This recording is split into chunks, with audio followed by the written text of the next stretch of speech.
Bonjour à tous et bienvenue dans cette nouvelle vidéo. Alors, les beaux jours arrivent et on va enfin reprendre son véhicule de loisir pour partir en voyage.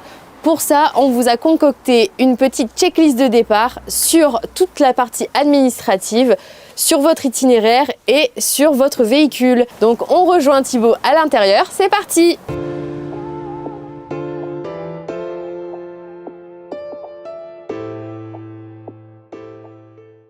Salut Thibaut! Salut Marie!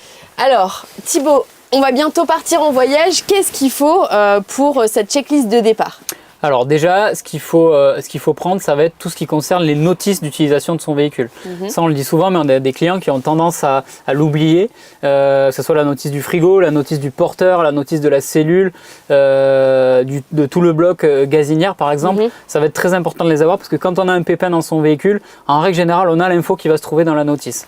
D'accord. On va aussi avoir besoin de toutes les notices d'accessoires, donc ça peut être la télévision, ça peut être les antennes, ça peut être les panneaux solaires ou les régulateurs.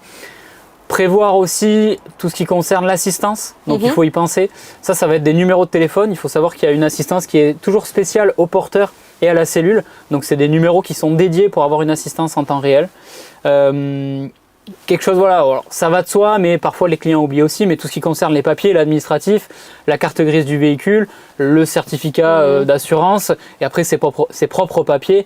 Donc là, ça va être le passeport, ça va être la carte vitale. Si on sort, ça peut être la carte européenne d'assurance maladie. Voilà. Le permis de conduire. Le permis de conduire tout aussi. Ce qui paraît évident, exactement, mais qu'on peut des fois oublier aussi. Tout à fait. Ok, très bien. Donc là, c'était la partie administrative, on va dire.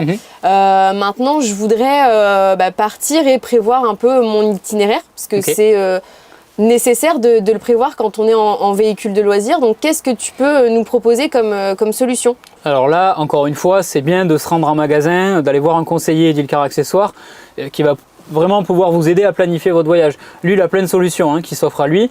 Soit on va retrouver tout un tas de guides, ça va être du Camping Car Park, ça va être du France Passion par exemple, et d'autres, ou le guide Axi.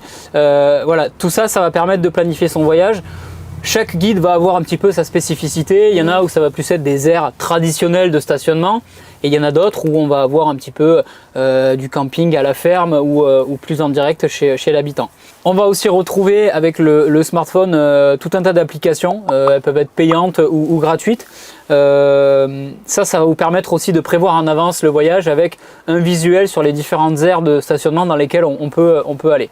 En ce qui concerne le voyage, une fois qu'on a prévu les endroits, soit avec un guide, soit une application par lesquelles on veut passer, ce qu'on va conseiller, c'est quand même de partir sur un GPS adapté, un GPS spécial véhicule de loisir. La grosse différence en fait entre ce GPS et un GPS classique qu'on a dans la voiture, c'est que là-dedans, on va pouvoir rentrer les dimensions du véhicule. Ok.